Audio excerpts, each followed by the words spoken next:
Dark clouds gather like mourners over the ancestral home of Randolph Steer, patriarch of the Steer family of Philadelphia. Randolph was an ingenious inventor, founder of Steer Industries. And as the mighty fall, so fell Randolph, right down the staircase within these very walls. But he really left the world 5 years ago when he lost his wife Irene and spent the rest of his life trying to find her again. Strange stories have grown up around this foreboding place since old Randolph secluded himself here. Tales of seances and witchcraft and the dead walking the grounds. And no one can say what will happen now that Randolph himself is buried in Steer Manor.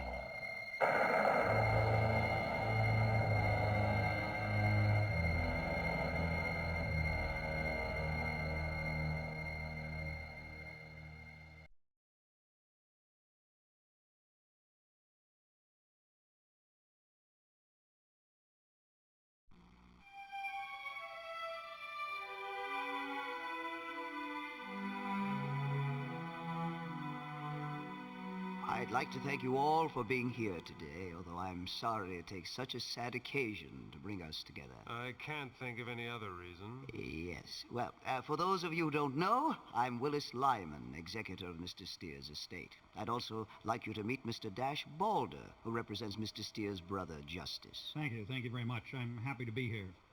Well, not happy. I mean that I'm glad that is to say, I'm very pleased that, Yes. Thank you, Mr. Balder. It's good of you to come. And this is Madam's mayor, Mr. Steers. I was Randy's spiritual guide and transmedium. Of course. Thank you for being her. Here, now. Then I have here the last will and testament of Randolph Steer. So, let us begin. maybe we should all have a drink first. I think that would be more appropriate afterwards, Leonard, if I may continue. I, Randolph Steer, being of sound mind and memory, make this my last will and testament, revoking all other wills and codicils heretofore made. Hors d'oeuvres. Grimsby, I don't really think this is the time. Oh, just put it down on the table. With your permission, I will skip over the standard clauses and business directives and get right on to the special bequests. By all means, let's not drag this thing out. I do have a dinner engagement. Very well. Article 4. As I cannot leave my possessions in the gracious keepings of my beloved Irene, who has no further use for worldly goods, I must divide them among the living, who may still find some value in them. Grimsby, what are these? They're quite delicious. To my sister, Prudence Milverton, I leave all furnishings, decorations, and fixtures of Steer Manor. Oh, my lord. Well, I suppose we could have another of those charity auctions or something. To my nephew, Prudence's son, Charles Milverton, I leave my 3 automobiles. Charles, darling, do try one of those pink ones. Tell me, Lyman, what is the value of scrap metal these days? To my brother, Justice Steer, I leave my library of first editions and other rare books and papers. I didn't think Justice could read. Well, you know, these are rather tasty.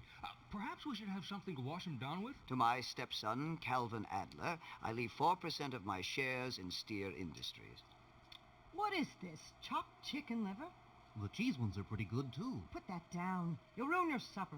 To my cousin, Leonard Vole, I leave the contents of my wine cellar. Wonderful! Grimsby, champagne for everyone. Could we please? To my grandnephew, Nick Steer, I leave 2% of my shares in Steer Industries. Fine. Some rusty heaps for me and 2% of the business for a skirt-chasing college boy. Hey, I'll give you 2% of something, buddy. Can we try to show a little decorum here? To Dulcie Lamb, who was so helpful and so kind to an old crackpot, I leave $10,000. Now there, my dear child. Have a cracker. To Edward Grimsby, my loyal servant, I leave a lifetime pension. Grimsby, you simply must come to work for me.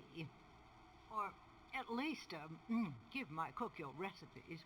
To my good friend, Professor Oliver Lindenbrook, I leave my journals and other papers documenting my research. Perhaps I can be more persuasive in death than I was in life about these matters. To Madam's Mayor, who brought me hope when all hope had been abandoned, I leave my eternal gratitude and $25,000 that she may continue to develop those great gifts that nature has bestowed upon her. You really must have lifted his spirits, my dear. All the rest and remainder of my estate shall be placed in trust under the administration of my executor to be used for the benefit and furtherance of the Ernest Shabanak Foundation. What? Who or what on earth is a shabby shack? Signed by Randolph Steer on the 7th day of October in the year of our Lord, 1935, and witnessed by myself. Well, I'd say this calls for a drink. You think your eyes opening in the morning calls for a drink?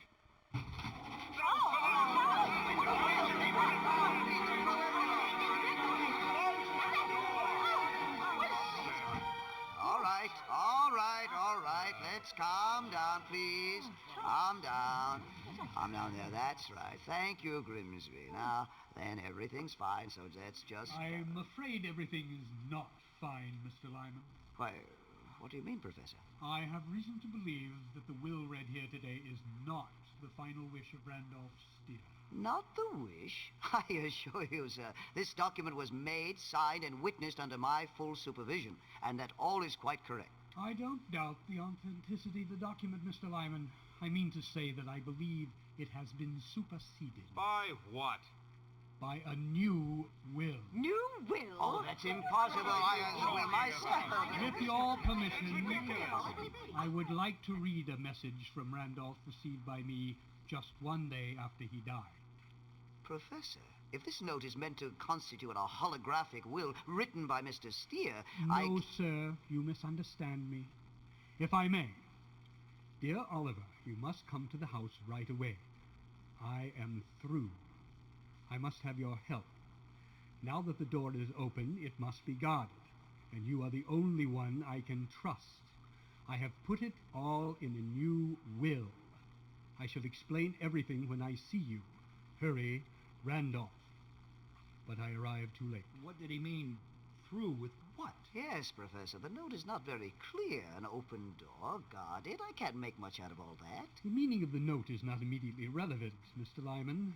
What matters is that Randolph is quite clear about the existence of a new will. Perhaps, but why was I not notified about it? This is a legal matter, after all. That must be obvious. Randolph met with his accident shortly after writing this note. The tone of immediacy in the message indicates that whatever led him to this action must have developed very recently. Randolph's excitement may even have contributed to his death. Then the new will must still be in the house somewhere. Look, it's getting very late. If such a will does exist, it is my duty to my client to find it and carry out his true wishes. Well, let's go. I mean, hey, we don't have anything else to do. I've wasted enough of my time here. Why don't we think about this thing calmly? Over a nice glass of wine, perhaps? Will you please excuse me? I'd like to go up and wash my face. Mother. A new will.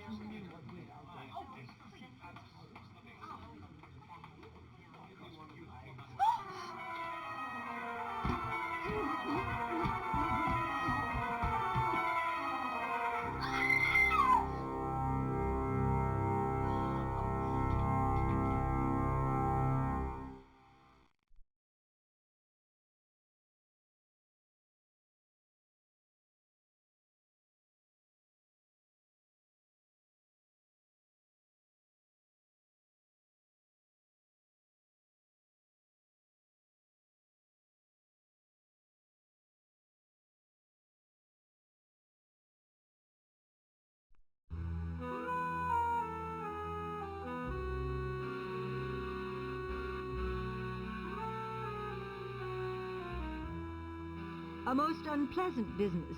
This has been an upsetting day for all of us, my dear. Yes, for everyone in this house.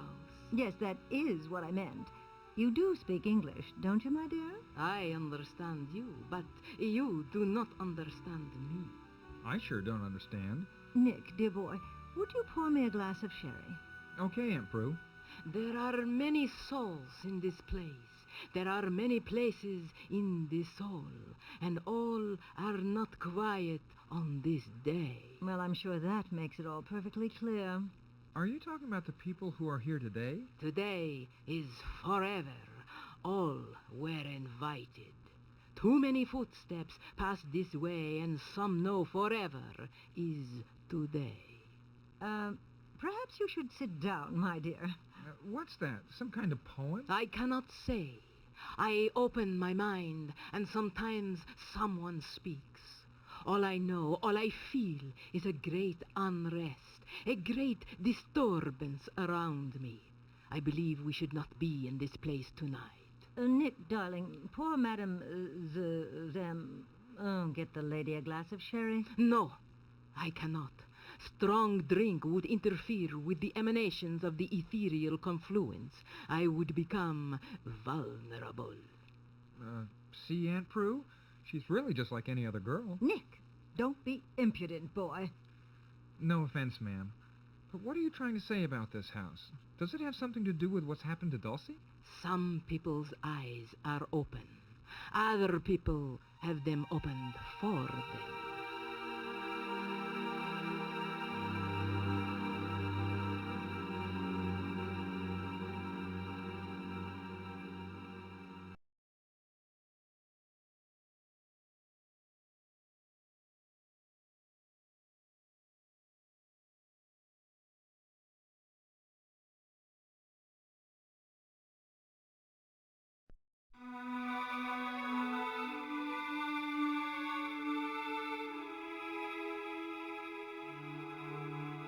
Well, Nick, thank you for a very interesting evening. I think we've all had some fun with this whole matter, but it's really time we were going.